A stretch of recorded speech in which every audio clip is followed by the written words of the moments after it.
the fate of the Detroit Hamtramck GM assembly plant. GM can call it DHAM, but we know it's Poletown.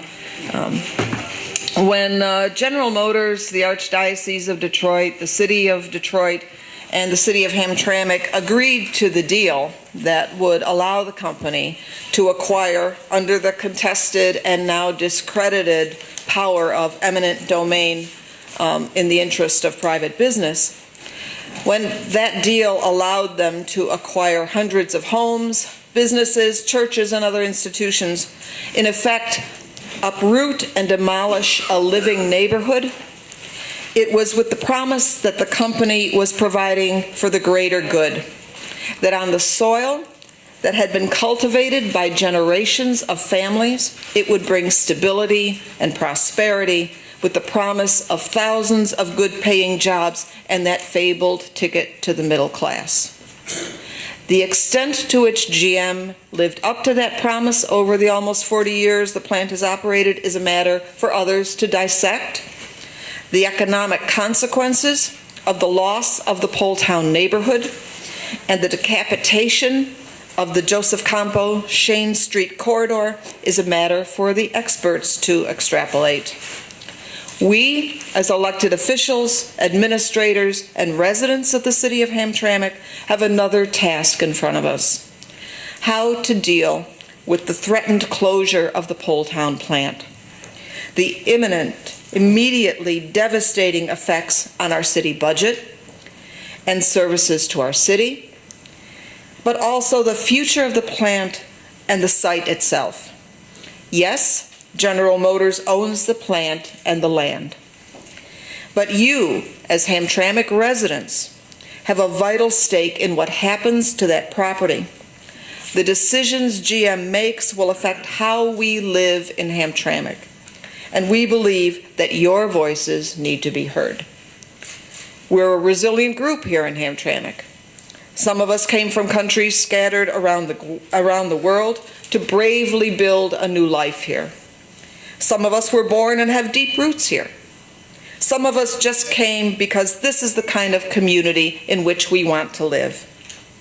We bring the breadth of that experience, education, imagination, and courage to this discussion, and General Motors should be listening. Thank you.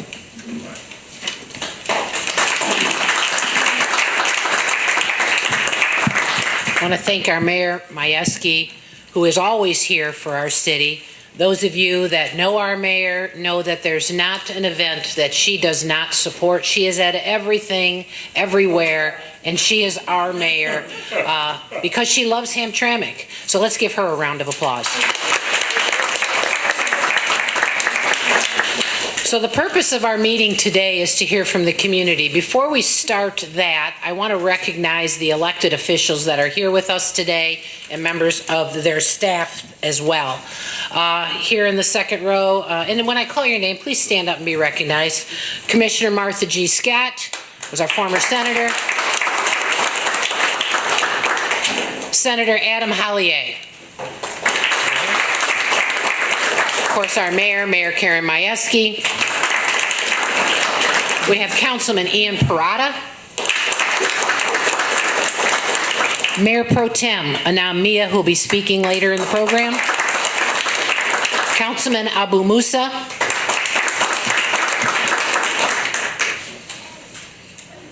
We have David Hecker from the AFT who has assisted us today. We have school board member Evan Major.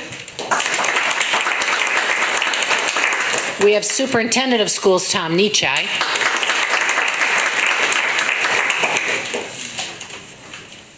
And we have the AFT president Michelle Cook here. From Congresswoman Brenda Lawrence's office, we have Joe Mishak here. And I think I had everyone sign in. If you missed signing in and I missed you in the crowd, please be recognized. Please let me know you're here. And with that, if others arrive, I'll be happy to recognize you. But at this time, I wanted to bring attention to what we're doing here today. My name is Kathy Anger. I'm the city manager of the city of Hamtramck. And as we've begun to grapple, the city manager and the council members with our impending budget, the announcement of the idling of the plant, the General Motors plant, has come to the forefront. For the city of Hamtramck, that's over an $800,000 hit to our budget. GM came in, they demolished our neighborhood, homes, houses of worship, businesses, to build the assembly plant, provide good jobs, to create the middle class. You know, many people came to our community and the surrounding communities for these good paying jobs to be a part of Hamtramck and the surrounding areas. And years ago, we had a bailout of GM. And your tax dollars, again, supported GM. Now, what's going on for our city?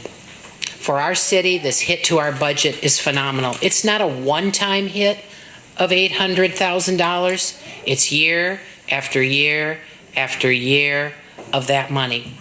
Additionally, the hit to the school aid fund that the schools will feel both in Hamtramck and Detroit.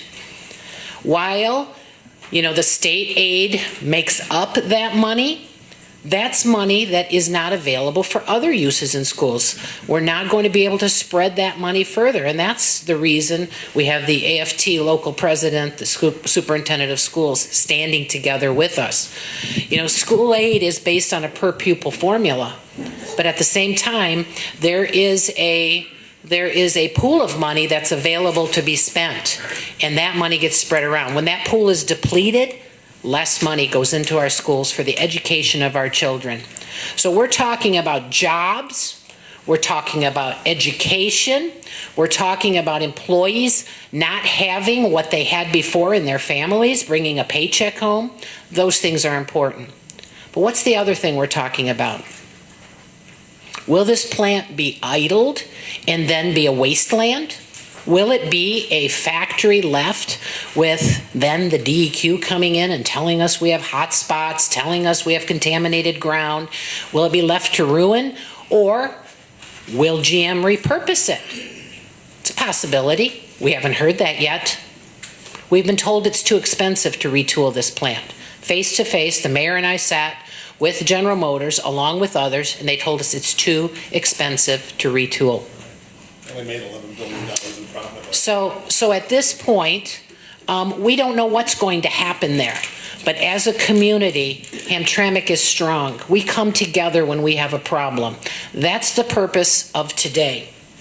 So with 1,500 jobs lost, over $800,000 gone from our budget, $115,000 less going into the school aid fund, untold amounts from our community businesses. One of the things that the businesses in our community are excited about is the fact that more people are in our community spending money. They come to our bakeries, they come to our restaurants, they come to our stores after work, before work. They buy gasoline in our community. They find they like Hamtramck, and they come back on the weekend with their families to eat in our restaurants, to shop in our stores, to visit. Some of the people that work there love it so much they want to live here. They buy houses. Their spouse is a teacher, so they come and teach and apply for jobs in our schools. So with that, the question is, how do we keep the plant open? And if they close the plant, then what happens to our community, to our city, to our schools, to the future for our children?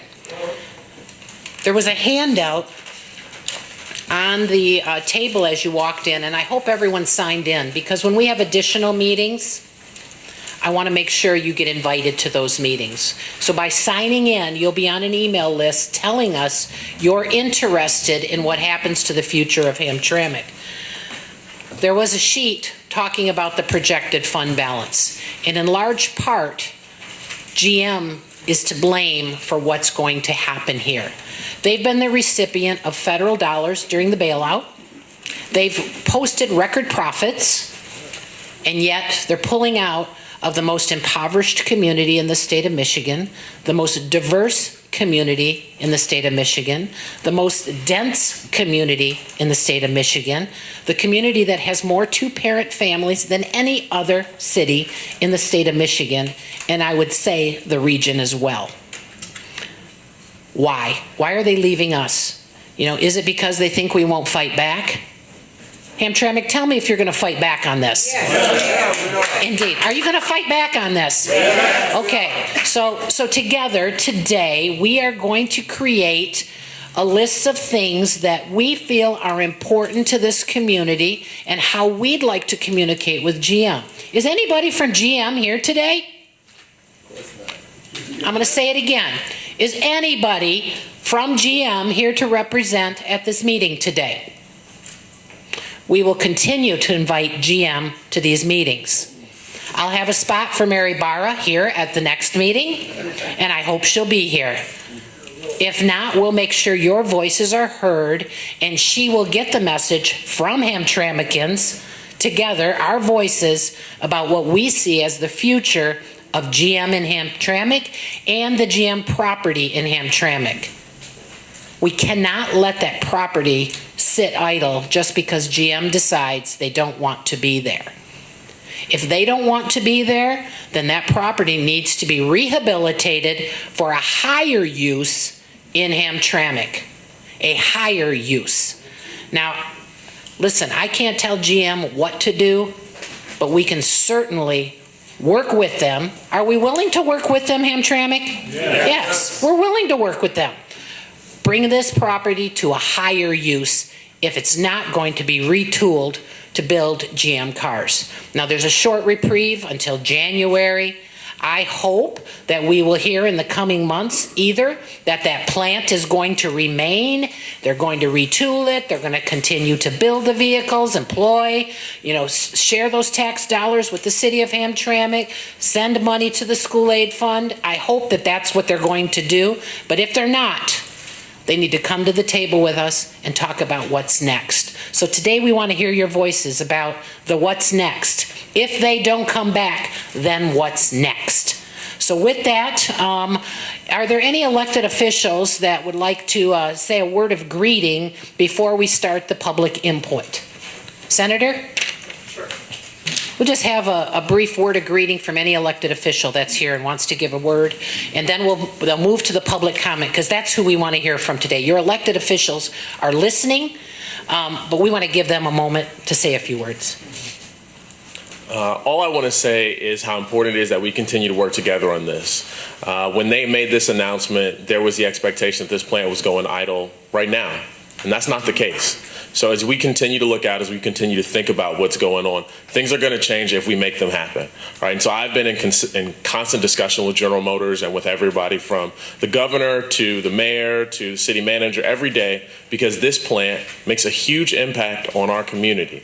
And the only way we are going to continue to see the change that we want is if we consistently push back for it. So when you talk about what kind of vehicle you're driving, it's not to say that GM is bad or to do any of those things, but to say you expect better from a company that you patron. We are GM's #1 market. Well, #2. Only Chicago is higher than us, but there are significantly more people in that market. So when we talk about what we are doing, every day has got to be saying, how do we make sure that we protect our community? So the city manager talked to you about the $1 million hole that this will produce.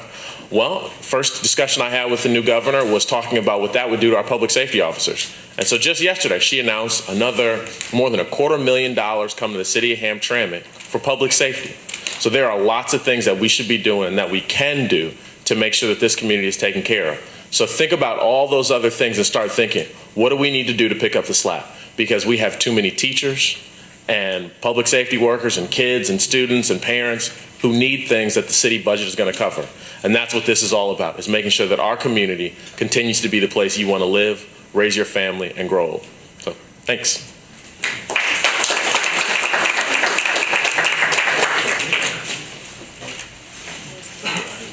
Are there any other elected officials that wanted to speak before we begin the public comment portion? With that, Mr. Hecker. Good morning. Good morning. I'm David Hecker. As Kathy was good enough to mention in the introductions, I'm president of the American Federation of Teachers of Michigan and the Hamtramck Federation of Teachers. Michelle Cook, our president here, has been one of the first AFT locals organized in the state. You can tell by their number. It's a much lower number of their local than many other locals we have. It's always been a strong, vibrant local. It's always been a strong, vibrant school system, now led by Tom, and a vital part of this fantastic community. And so it's been really, we appreciate the tremendous leadership of the mayor in dealing with General Motors to try to save the plant, to do right, as she always does, by the city of Hamtramck, in pulling together this meeting, because as Kathy said, it is the community that needs to voice your opinion, as you have been, so that General Motors hears that, and we figure out concrete plans to, one, try to save the plant. What do we need to be doing to try to save the plant? And then two, from a backup position, if we're not able to save the plant, what does General Motors in concrete terms owe this community? We also say it's been fantastic as I've been working with Kathy and the mayor to work with the senator on this. He's outlined the things he's done, and as you'd expect, right from the beginning, Senator Hollier has been there fighting for this community. So I'm just here to really facilitate a discussion. I realize there's probably some overlap in this discussion between the two parts of it, but the first thing we want to spend some time doing is getting your ideas and your thoughts as to what this community needs to be doing to put pressure on General Motors to try to save this plant. That's first. And then we'll move, and again, there's some overlap, we'll move to the discussion of if we're not successful in that effort, and that's the number one goal. That's goal 1, 2, 3, 4, 5, to 100. But if we're not successful in that endeavor, what do we demand of General Motors for this community? City Manager Angera went through the financial hit, but obviously it's a lot more than dollars and cents, as incredibly important it is for on dollars and cents. So I think, why don't we move the flip charts a little bit here, because I'm going to fall over something. Okay. This way, maybe, so their faces see. Okay. Just use one and I'll put them around the room. Okay. Kathy, do we have someone to record? I'm going to record. I can do it, unless we have someone who wants to be a scribe. We have someone who wants to volunteer to write the ideas down. Come on, this community, there's somebody here. Okay, I'll take the job. Hired. City manager. That's sort of in the job description of every city manager, right, Mayor? If it needs to get done, make sure it gets done. That's right. And Kathy does a fantastic job. It's been great over the years working with Kathy as a state representative and now as city manager here. So, what should this community, what do we need to be doing to put the right kind of pressure on General Motors to save this plant? Yes, sir. Yeah. Just in the interest of time, if you're going to have a comment, why don't you just start? Here's the microphone, sir, and you can face the crowd. Sure, I have a comment? Come around this way. Thank you. One thing, I want to thank the mayor and the emergency and the finance manager for calling this meeting. My name is Jerry Goldberg. I'm a UAW retiree. I became an attorney when I was 50, and I've been active in fighting for workers' rights, fighting foreclosures, and I'm a member of a group called Moratorium Now Coalition. When these announcements were made, the first thing I did was look at whether they were legal or not. And it is my position, and I believe the law's position, that these plant closings are completely illegal. First of all, while I don't speak for the UAW, they violate a moratorium on plant closings that's in the UAW contract. But just from the community point of view, they violate the terms of the bailout of GM, the taxpayer $81 billion bailout of GM, $8.9 billion of which was swallowed by taxpayers. Under that terms of the agreement, the contract that led to that agreement, part of it said that they had to abide by public law, by Section 136 of the law that deals with clean air, basically.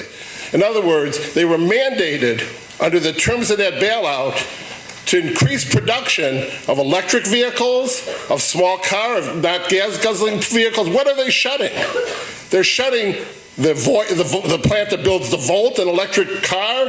They're shutting the Cruise plant in Lordstown. They're shutting the precise plants that they are mandated to keep open under the terms of the bailout. And that's a contract. They're bound by that contract. And why are they doing it? Because SUVs and them are making bigger profit in the short run. That's an enforceable contract. It makes these plant closings illegal under the express terms of the bailout. And I think we have a duty to fight them on that. Secondly, GM received $3.4 billion in what are called mega tax credits from the state of Michigan. These aren't just the tax abatements they get. Mega tax credits mean that for the next 20 years, in every year that GM makes a profit, they get a credit on the taxes that are due. So not only do they not pay any federal taxes, they pay no state taxes. They write them off every year. I FOIA'd the documents that provide for the mega tax credits. They explicitly state that they must maintain jobs. That's the terms of the credits, and they must not have plant relocations. It's right in the credit. That's an enforceable contract as well.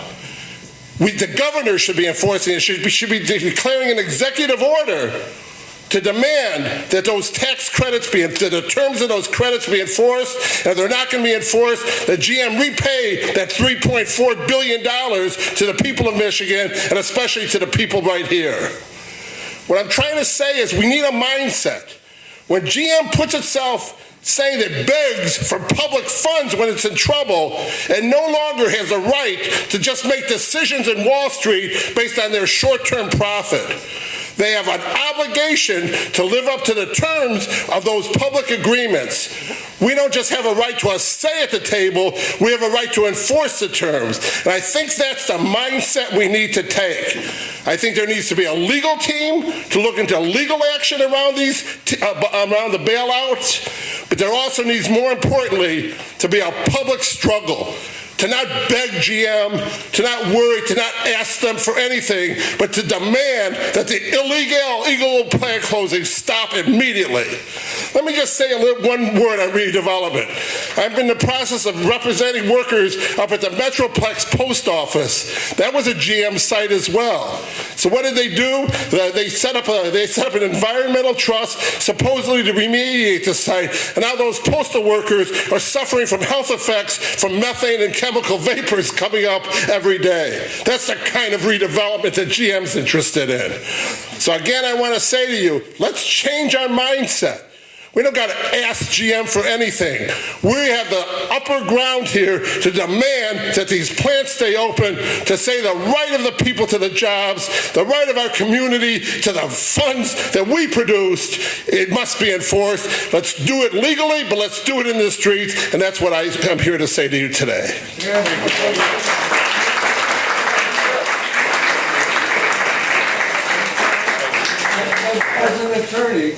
As an attorney, you've suggested that GM is, you stated that GM is in violation of all the contracts, okay? Yes. And since Hamtramck is a direct victim of these violations, okay, would you recommend, as an attorney, that the city take the initial step of taking legal action against GM based upon what you have enumerated in terms of all these violations? And when I say taking the initiative of the city to seek not only your support and others that are affected, but to proceed with beginning to take some challenges to JM and their violations? Well, I think my comments are very clear on that, and I don't need to say much more. It's up to the city officials to do what they feel right, but it's certainly... But do you recommend the city officials take that? I think my officials made it pretty clear what I think on that. And I would be glad to work with any team. Thank you, brother. You know, one thing I just want to mention very, very quickly, that obviously this plan straddles two great cities, and I know the mayor has been working with Mayor Duggan, who's also fighting as hard to try to keep this plan open. Good morning, everyone. I'm Shafwan Ahmed. I grew up on the other side of Carpenter, so the Detroit side, so that's why I was like it was a good segue, but hard act to follow after that. As a community, we need to realize, we need to ask ourselves, what leverage do we have in this situation? We need to examine that. I mean, I'm going to lean on our elected officials to share that with us. I'm not too familiar with the tax credits that they're all getting. I know the Michigan Economic Growth Authority, the tax credit, the mega tax credit, has a lot of rules to it that are being violated, as you mentioned. This is an economic issue. This is an environmental issue. This is an education issue. This is a community issue. So there's so many different groups that we need to organize with and connect with. General Motors, I mean, first thing as a suggestion that we as a community should look into and pursue is rehabbing the land of the chemicals and everything that's been left behind. They're not the Packard company that folded and left behind an abandoned facility with, God knows what kind of chemicals on the land right now. And, that's a ton of work on itself. So if they're going to leave and abandon that building, we as a community are going to be left with that carcass of a building and the chemicals that are seeping into the waterways that we're already in trouble with as a society. Second thing, if they're going to leave the building there, we need to work with them and get an RFP out there to see which companies might invest in it, which places will buy it and repurpose that land. And just throwing it out there, mixed-use property for apartments and small businesses. We need to start investing more in our entrepreneurs and small businesses, not working with these selfish and greedy corporations. I mean, we as Detroit and as a region, as a state, have seen what these corporations have done to us in our country, and we need to keep that in mind as well. So focusing on the small businesses and activating that as well.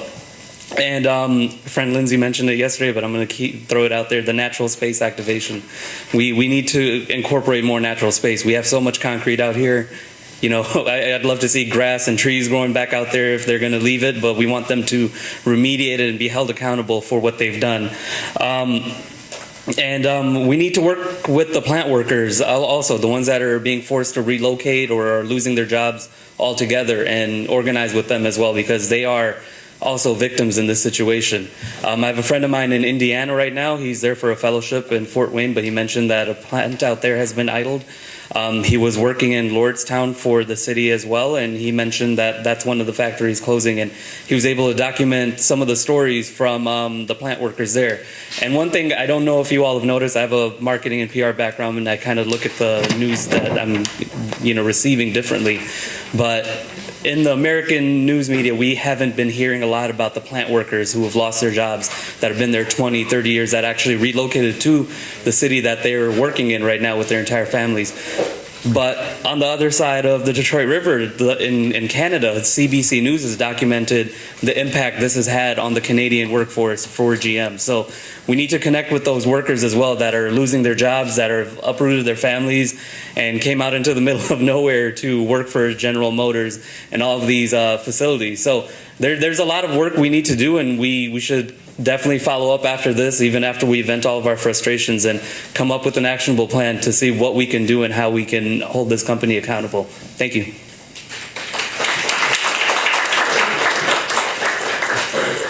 Yeah, if you have some comments, as the senator said, just come around here and line up. Thank you.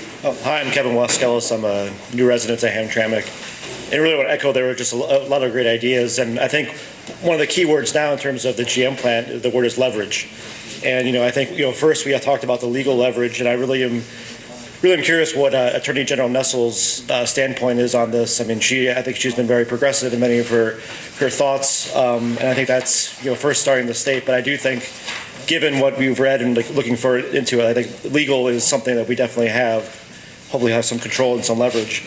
And second, also, I mean, again, like the political aspects, I mean, we do have to think that we do have a lot of strengths in this in terms of, I mean, 2020 is already kind of started the election and that we are a swing state in terms of, not only that, but connecting it to, as the previous speaker said, to other, like in Ohio, Indiana.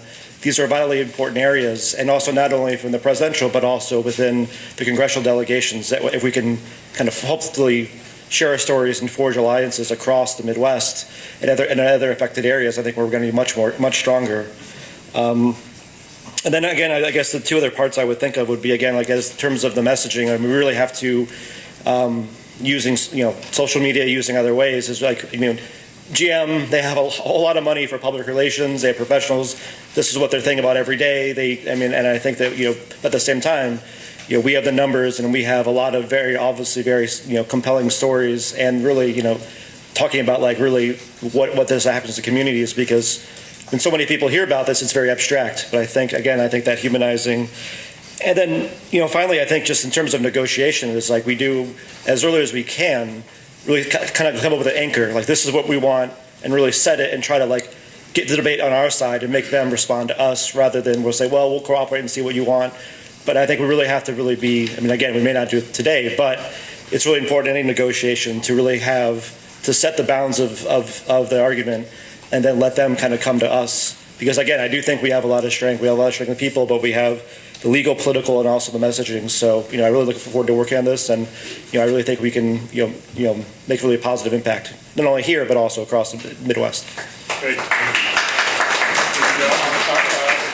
I'm glad you mentioned the Midwest, because while the Lordstown plant is unfortunately closed, AFT is also fortunate to represent the school teachers and school employees in Lordstown, and there's been organizing going on there. The plant is closed, but to try to get GM to fulfill some kind of commitment to that community.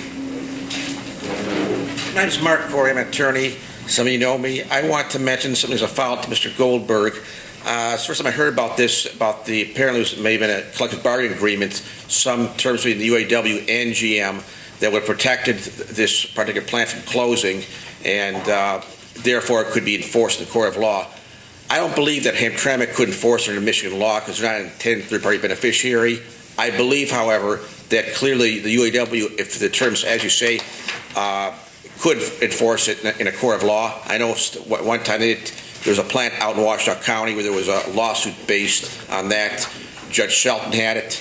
It didn't get that far, but it got overturned, exactly. But I think that's something to look at. One thing I've noticed here is I don't expect anybody from GM to show up today, but nobody from the UAW showed up. If the UAW had some standing here, and had some clout, and had some interest in protecting their people, they would have been here. You shouldn't say that. Okay, well, I am saying it. I'm UAW. Oh, you are? You're here, the official? You shouldn't say that. I'm not downtown. Okay. I'm UAW, and I take exception to what you're saying. Okay, but are you here as an official of the UAW? I live in Okay. But I take exception to what you're saying about the UAW. On the UAW You front. never speak about the UAW like that, sir. Okay. No more. Okay, I want to just mention the fact. This was, let me say, the UAW, as the brother has said, is fighting every single day to try to keep these plants open, to try to protect these jobs. They do it in many, many ways, including they're going to be doing it when they go to the table with the big three. So the UAW, as always, is fighting for these jobs. Well, I hope they do. Put it this way, I hope they do. My grandfather was UAW official back in the 30s, and my grandmother was, and I have a lot of relatives in the UAW. I respect them, but I want to see them step up more. And I look forward for them doing it. If they're going to do it, great. But what I think they should be down here, it should be pursuing legal action if there is a legal avenue. Also, there should be somebody down here from probably Congressman Dingell's office. I didn't see any Congressman, either Congressman Dingell or Congressman Tlaib. So I think there should be more people down here that are more interested in doing something. If there is something in the hopper as far as filing a lawsuit by the UAW, I'd be the first one to support it. If they want to ask me for my advice, I'll give it to them. I have no problem with that. But I think in a court of law, you got to have standing. And if the UAW has standing, they should step up and file something. That's what I think. Okay. Thank you, brother. Thank you. We did it in Canada. Thank you. I do want to say that Representative Lawrence sent a staff person here, right, brother, to be with us. Representative Lawrence represents the city of Hamtramck. Representative Talib has been involved in actions and work in Detroit. She represents the Detroit part of this plan. So the two congressional people who represent the area covered by this plan have been involved in this fight. And before I turn it over to the next speaker, we've been joined by the president of the Metro Detroit AFL-CIO, Darrell Newman.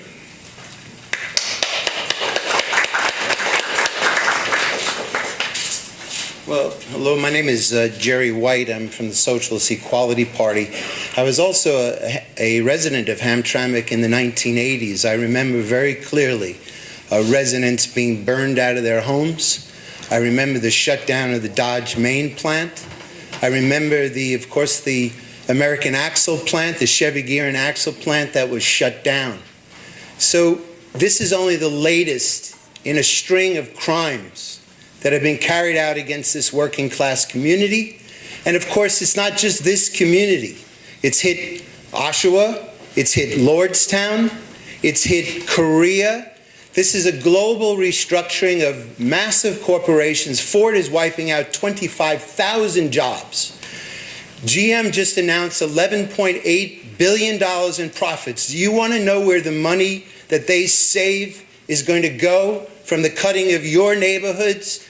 These jobs, it's going to go to buying back stocks and pushing up the share values for the billionaires that control this corporation. That is a crime. And I'm glad that workers are beginning to oppose this. There's a growing sentiment of struggle. In Mexico, where workers are making 75 cents an hour making the steering wheels for General Motors and Chrysler, they've conducted a wave of wildcat strikes, not only against the corporations, but against the company unions, which have been agreeing to this for years and years and years. If we're going to conduct a fight, there has to be a serious discussion. First of all, what are we fighting? We're fighting massive corporations, we're fighting capitalism. These capitalists control lock, stock, and barrel every single one of these politicians. Excuse me, when Obama restructured General Motors in 2009, he bailed them out, and you know what the criterion was? Cutting the wages of young workers in half. The Democratic Party, just as much as Trump and the Republicans, are stooges of the corporations. If there's going to be a fight, it has to come from the working class ourselves. Now, on September 15th, the contracts for 150,000 auto workers are expiring. Workers want to fight. In the last contract, they rebelled against the UAW. They voted down the contract. By the way, do you know who negotiated the contract for the UAW at Chrysler? Norwood Jewell, the man who was just caught taking tens of thousands of dollars. Wait a minute, Mr. Hecker, wait a minute. You make $200,000 a year. You can let me finish. Time out. Somebody else to get up there and say nothing about the UAW. All right. If the UAW didn't do what it did, So I'm going to bring order to the room. let me. Nobody in this room to say nothing else about the UAW. So I'm going to limit comment All right, to let about me finish- 3 minutes. let me finish So my comment. finishing statement, All right. 30 seconds. Thank you. All right. I would urge residents of this community to appeal to the auto workers, the rank and file auto workers, to take the conduct of the struggle out of the hands of the unions, build rank and file communities connected to the communities. There should be a national strike. There should be a cross-border strike. There should be a general strike. Thank you. When are workers going to stop what's happening? These plants belong to the working class, not to the billionaires. Thank you very much. So we have a large group today, so I'm going to limit comment to 3 minutes, not because of the previous speaker, but because of the size of the crowd. So thank you for limiting your speech to that. We're not here to incite. We're not here to condemn others. We're not here. We are Hamtramck. Hamtramck, we love one another. We respect one another.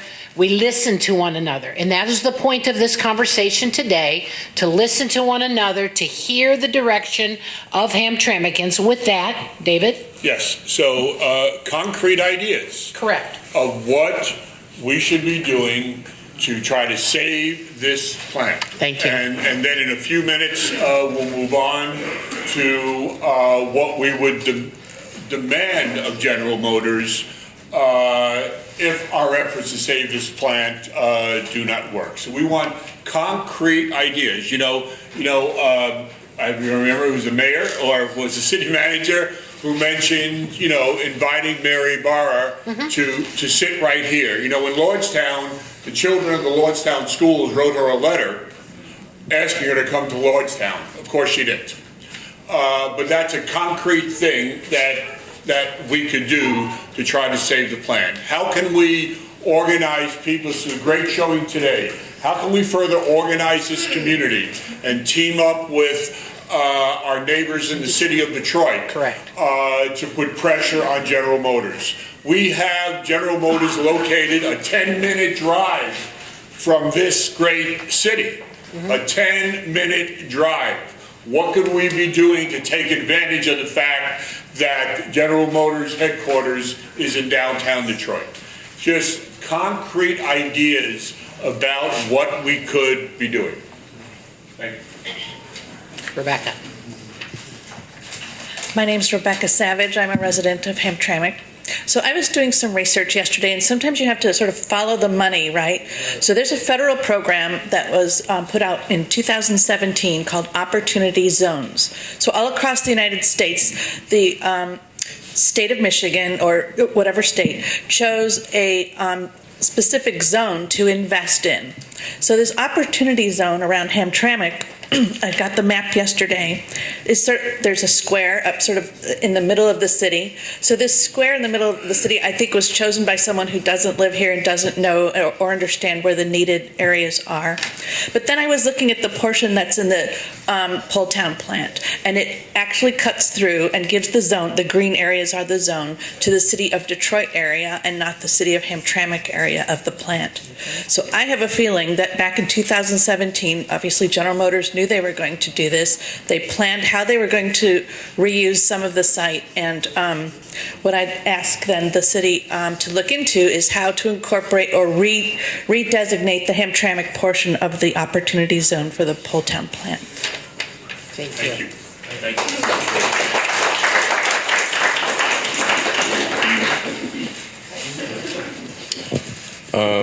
How y'all doing today? My name is Ray. I'm a resident of Detroit. I grew up in Detroit. I love Hamtramck.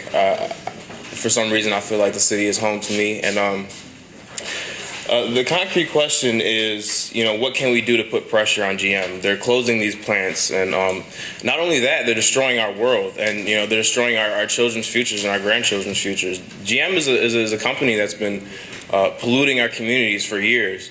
And it's a company that's been polluting our earth for years. So what I think we should be doing is campaigning for a Green New Deal, because look at the root of what GM thrives off of. It thrives off of profits, and those profits come from fossil fuel money. They come from fossil fuels.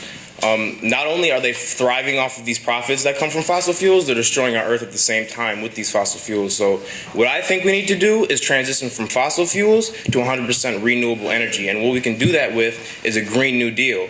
Now, a Green New Deal is a comprehensive plan to do this, to take our fossil fuel related economy and transition it to a renewable energy economy that's safe for our future generations of people that will live here with a climate catastrophe that's unseen in any other catastrophe on this earth. So what we need to do is organize on the basis of a Green New Deal to get GM basically in a position where they either have to accept this proposition of investing in renewable energy or be left in the past, because we can't, it's just not sustainable for companies like GM to be taking away our jobs and at the same time polluting our earth, polluting our cities, and destroying our world. This system that we live under is something that's propagated by companies like GM. So this could be the first step. But GM is not the only company that's doing this, and it's indicative of a bigger problem, a systematic problem, and a problem with greed, a problem with money, capitalism, and what facilitates capitalism, which is our government. So what we need to be doing is going to our government, voicing out these opinions, and doing it in an organized fashion, and empowering our youth to take action on these issues, because these are the people that will be dramatically affected in the future. I mean, we have until 2030 to basically conquer up some worldwide movement to stop fossil fuels, or else we're at catastrophic levels that we've never seen before. Our Earth's temperature is rising at a rate that's seen in no other part in human history, and what's this going to do is it's going to create massive refugee crises. It's going to create massive famines, droughts, floods. This is going to wreck our world, and I'm going to have to deal with this. A lot of your grandchildren, a lot of your children are going to have to deal with this. We need to be empowering our generation to take action on these issues, and we can do that through a Green New Deal. Thank you. Thank you.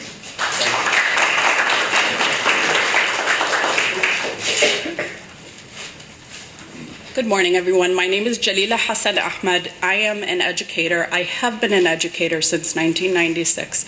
And anytime there is anything that affects children, schools, people of high poverty, it hurts to the core. I wonder what gives GM the audacity to think that they can do what they have done and get away with it. Right on. I wonder.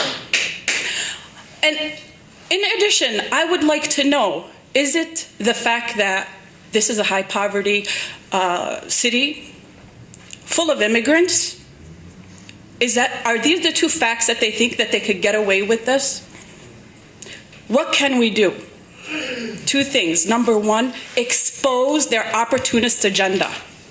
Number two, educate and help people of the city become more informed. Inform the people with various language groups. They deserve to know what is happening, what they can do about it, and making sure that they are active participants to avoid this continuous opportunist agenda. Thank you. I have a plan B. Thank you.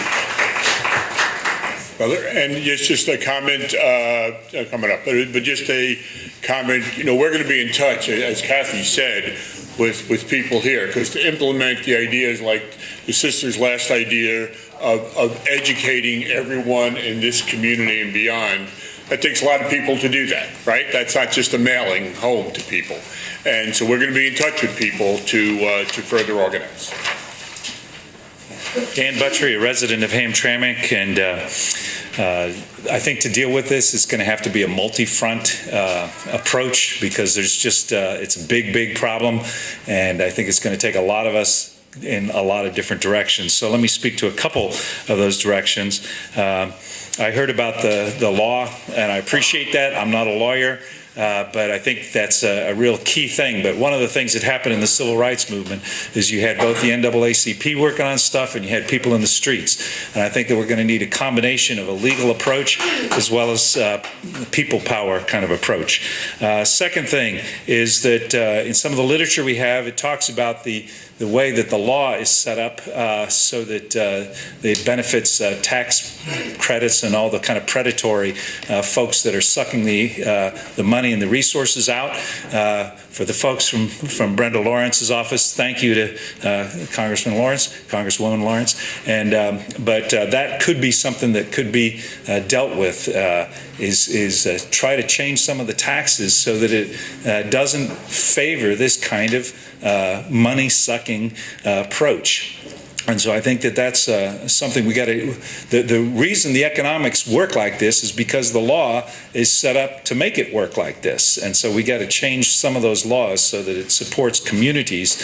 And that's also in the state level. We were talking about those mega credits. That's all state stuff. And so between the state government, and I appreciate the officials that are here, how can we rewrite some of these laws so that it supports not people who are making a profit sucking out life and money from our communities and jobs, but rather who are supporting the investment into our communities. Last is, I think that, as was mentioned, GM headquarters is just a short distance from here. And I think it might be really powerful to have a march, and maybe it could include some vehicles that are powered by electric vehicles. And isn't the Volt supposed to be a step in that direction? We actually filmed a Super Bowl ad right down Joseph Campo a few years ago. It didn't air, but it was all about the electric Volt and how it was connected to our community.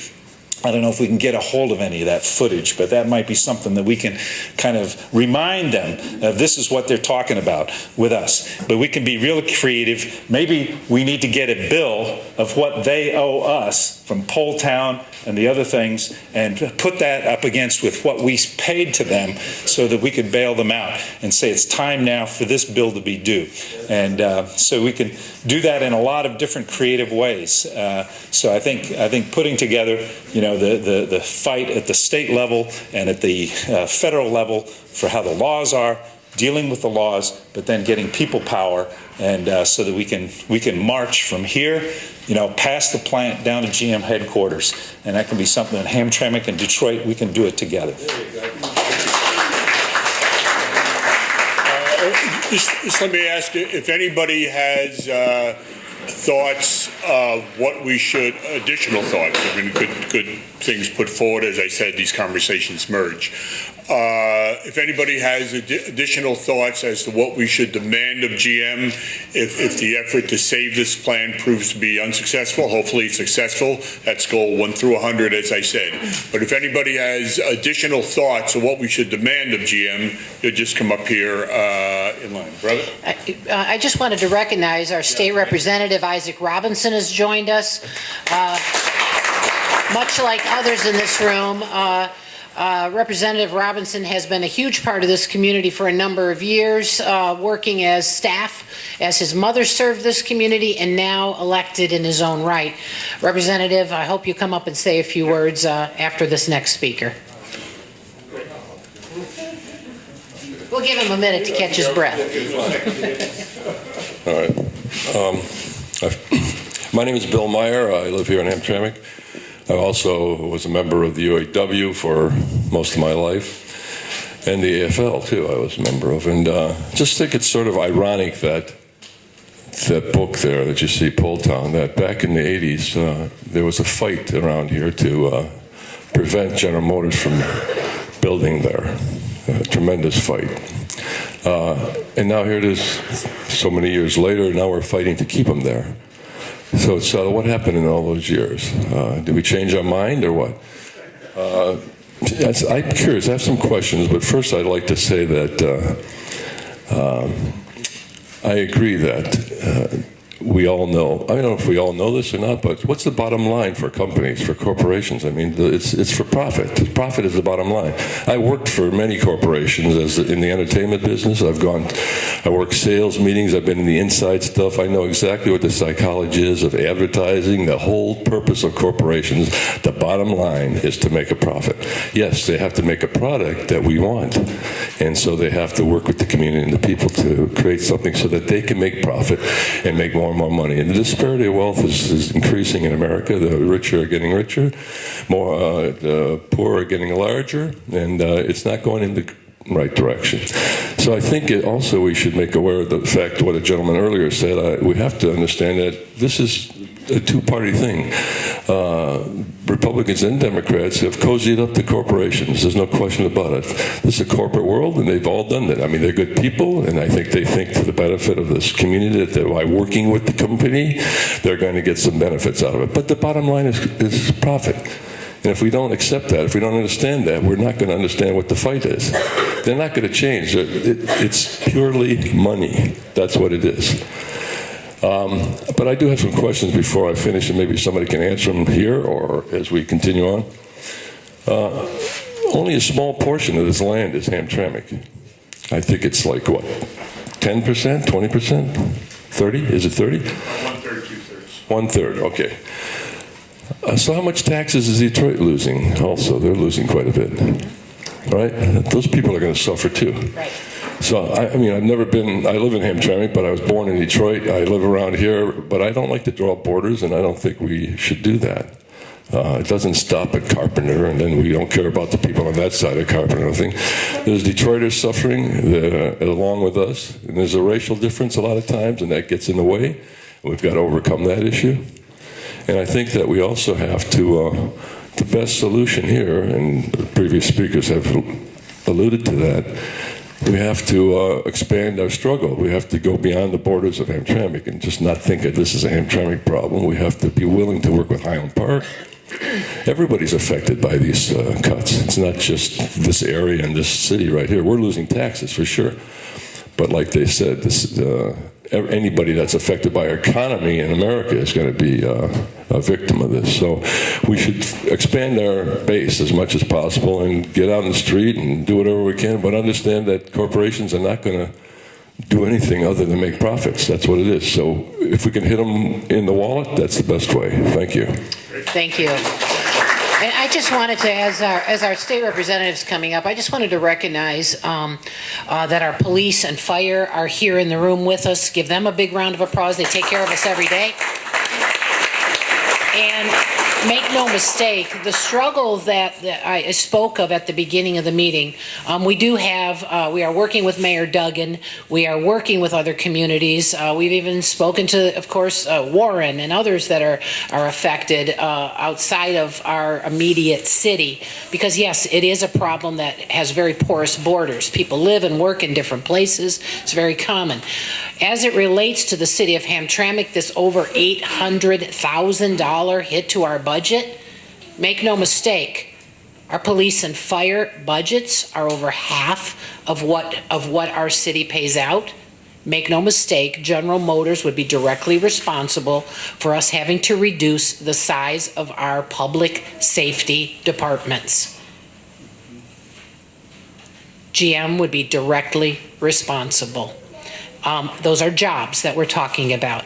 It's jobs, it's education, the health care of the workers. I mean, all of those things, the big three, jobs, education, health care, the things that are important to a family on a daily basis are being affected by General Motors' decision to leave here. Representative. This one. Wherever you like to be, sir. All right, good morning, everybody. When I met with General Motors at a meeting Senator Ollier set up, where the mayor was in attendance and Kathy Anger and others, I made it clear that in light of the painful history where 1,500 homes were demolished, it would be a damn shame. It'd be a damn shame upon another damn shame for them to desert this community.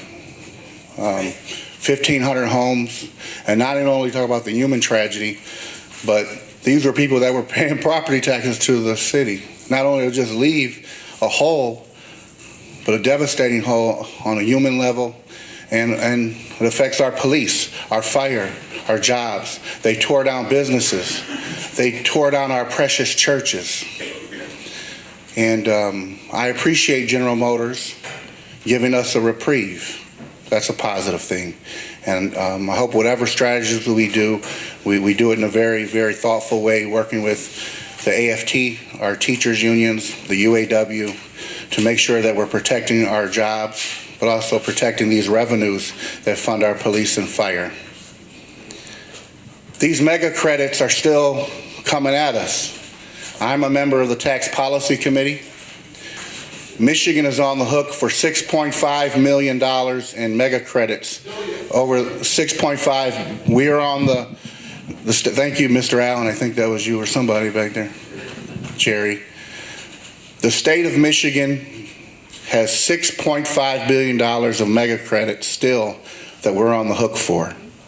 And just last week, they tried to get a bill through that would have automatically transferred mega credits to new companies that bought old companies. They wanted to create new Governor Whitmer tax credits to unknown companies, whether they were corporate polluters, anti-labor, or racist. This bill would have automatically put on the hook to any future owner of a company that buys an old company with tax credits. And we were able to kill that. But we got to stay vigilant. And I like the conversation, Mr. Buttry, about examining our tax laws.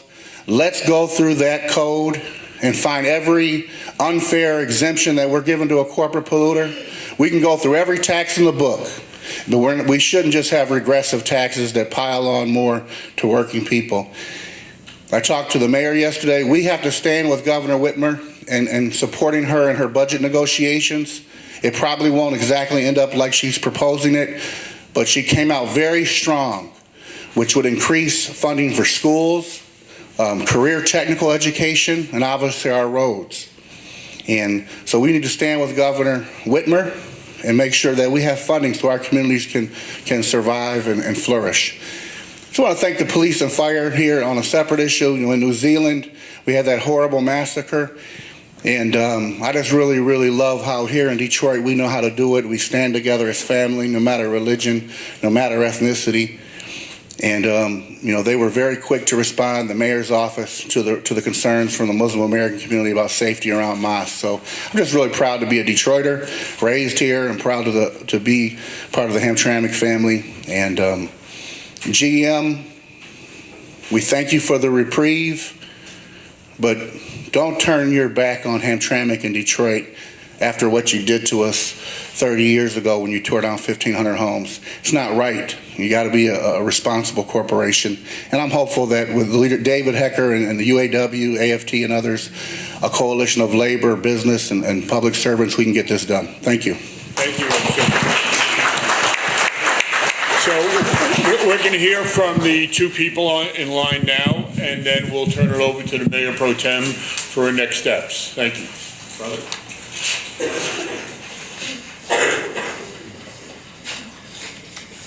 My name is Latrello Cephas.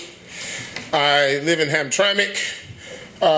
Been here 50 years. Went to St. Lad's, Kosciuszko, well, the old Kosciuszko, the Dickinsons and Hamtramck High and all of that.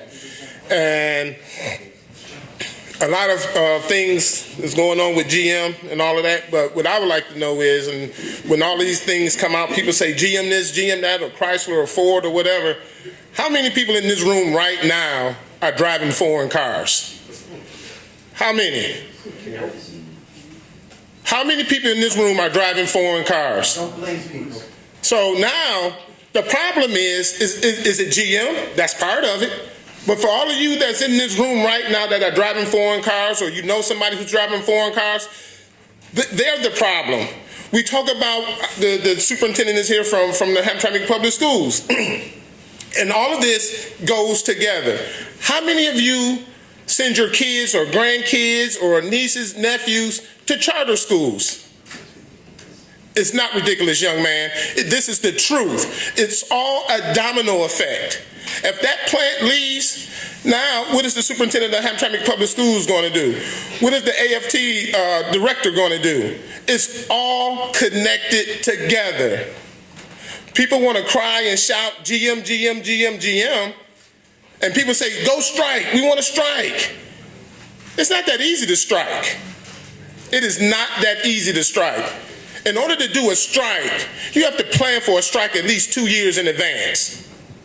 People have to get their families together, organize and all of that kind of stuff. You just can't say on a whim, we're finna go out here and strike. It don't work that way. How much is in the strike fund?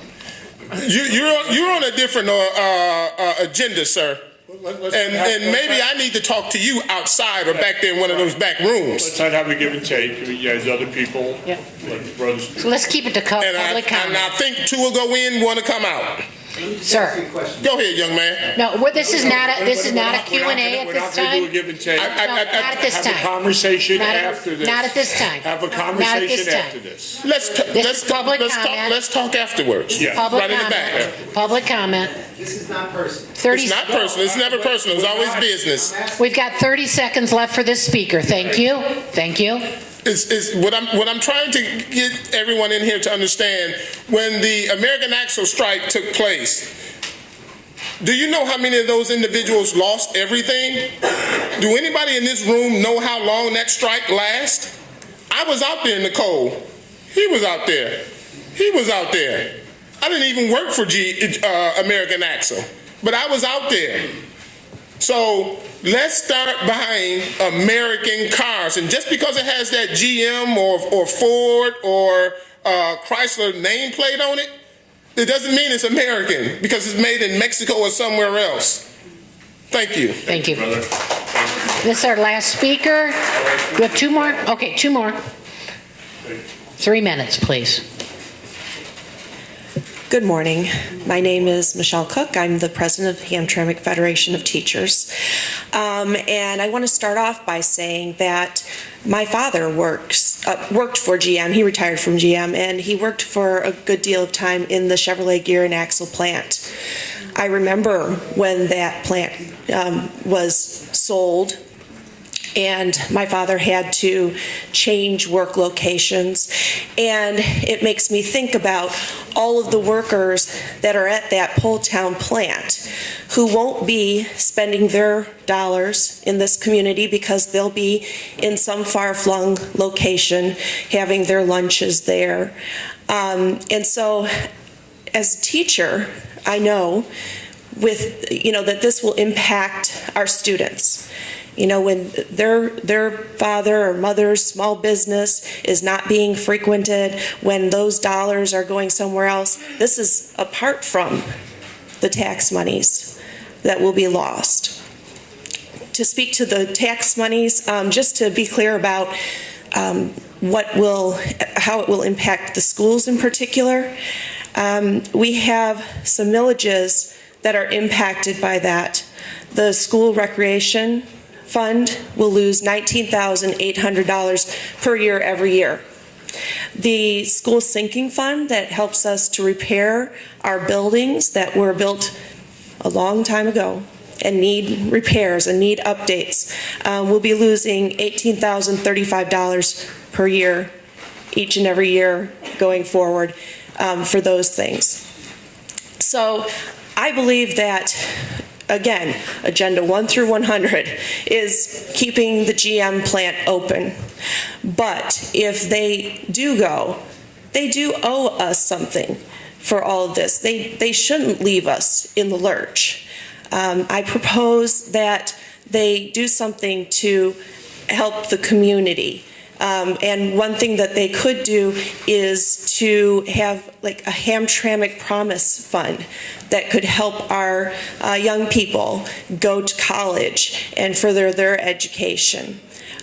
So again, I'm here to fight the good fight and try to keep that plant open. It would be very devastating, but I feel hope seeing all of you in the room, knowing that there are people here who want to challenge this and work and try to help this community come through this. Thank you. Our final speaker, and then the Mayor Pro Tem. Good morning, everyone. My name is Dr. Khaja Ahmed. I'm Warren resident. The reason I am here this morning because I have a good feeling. I really truly feel Hamtramck, and I know that there are City of Hamtramck Mayor, councilmen, police department, fires, and city and state, all the high officials. I do respect. The reason I came in here because I love Hamtramck. I truly believe the Hamtramck city has hundreds workers every day go to the GM Ford Chrysler plant.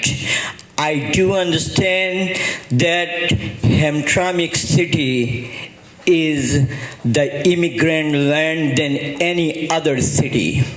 So my respect to the high official from this table, if you all has a good feelings and if you believe the American true, then you all need to save the city of Hamtramck. I do not encourage any GM official to leave Hamtramck city because those are the money. The city treasurer mentioned that $800,000 impact in our city of Hamtramck, and this is not the only 1 year. This is an ongoing program. So city of Hamtramck, I do not want, because of that decision, the city residents can suffer their education, their safety and security. The lower income immigrant gonna be suffer their all other budgeting. So I will encourage, empower. We all need to get together, and we do not make any argument. Argument doesn't solve anything, it creates problem. So we all need to get together, and we all need to make a clear idea. Can we make a nice, strong committee to take our voice from here to the high official, to the GM president table? That's how maybe we can work out. So let's get together to raise our nicely pleasant voice to resolve the issue. Thank you very much. That's a great message for final speaker. The one point that we could use to sort of turn on General Motors is they don't say they're closing the plant, right? They say they're idling the plant. Okay, fine. If you're not closing the plant, you're idling it. Put something else in there in January and start making what we can make in this plant so that it is no longer idled. It's an active plant, just to use that concept against them. So I want to thank everybody for coming up, for speaking your mind and putting forth a whole bunch of great ideas. And now let's, we all had a chance to prepare for what we were doing here, but the Mayor Pro Tem has had to listen here and then write some remarks as people speak to figure out next steps. So we appreciate you taking that on. Mayor Pro Tem. Thank you, sir. Good morning, everyone. Appreciate you all coming out. I just want to say, when I look around and I see all my colleagues and the elected officials that's here, it tells me a sense of pride. It gives me a sense of pride. It gives me hope that we can change the path of GM's idling or closing this plant. Steel worker by trade. Thank you, gentlemen, for coming out. Just to see all of our elected officials that's here, county commissioner, state senator, state representative, and all of our school board and city officials, council member, mayor, it tells me that Hamtramck matter, that we matter. To see all of you guys here, that tells me that we can accomplish the plan that we will put together by all of your ideas that we have heard today, all of your suggestions.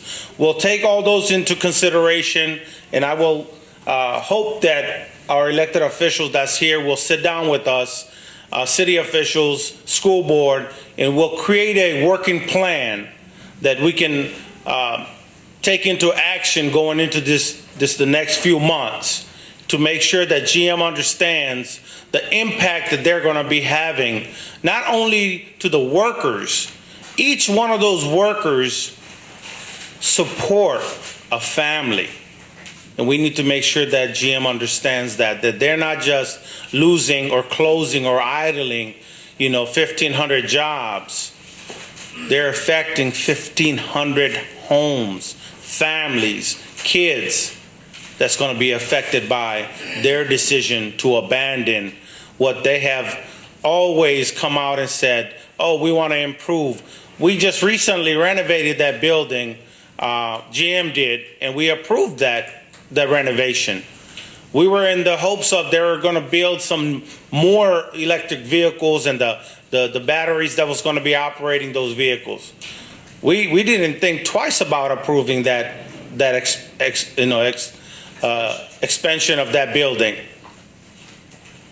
But to hear now, in a short time later, that now you want to close, now you want to take your process somewhere else, and what this community have done for GM over all these years, and to have that in our face, we're not going to stand by. and just take it. We're not. So I truly appreciate all of you guys coming out, and we'll set the dates and time when all of our elected officials are available. We'll sit down and create a working plan from all of your suggestions and ideas that we've gotten this morning, and we'll make sure that all of you guys are informed on the next process or the next time that we need to meet together again to actually follow through with that plan, whether it's a walk to the GM facility or to their headquarters and have a peaceful rally to let them know that we are here and we're not going away quietly. Thank you so much for coming out. Have a good day. I just want to thank everybody for coming today. I know you had many other things you could have done on a Saturday morning in Hamtramck, and I hope you will spend some time walking around our community today and enjoying this beautiful spring morning. Finally, it's here. We gathered together yesterday to support New Zealand and our Muslim brothers and sisters throughout the world. Before we leave, could we take a moment of silence? Because I see some new faces that weren't there yesterday. Stand together, link arms, hold hands, and just have a moment of silence for our friends throughout the world, that we stand against terrorism of any kind, and we stand together in Hamtramck.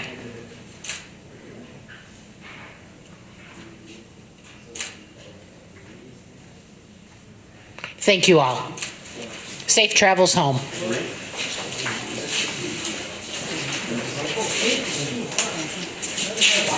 is it?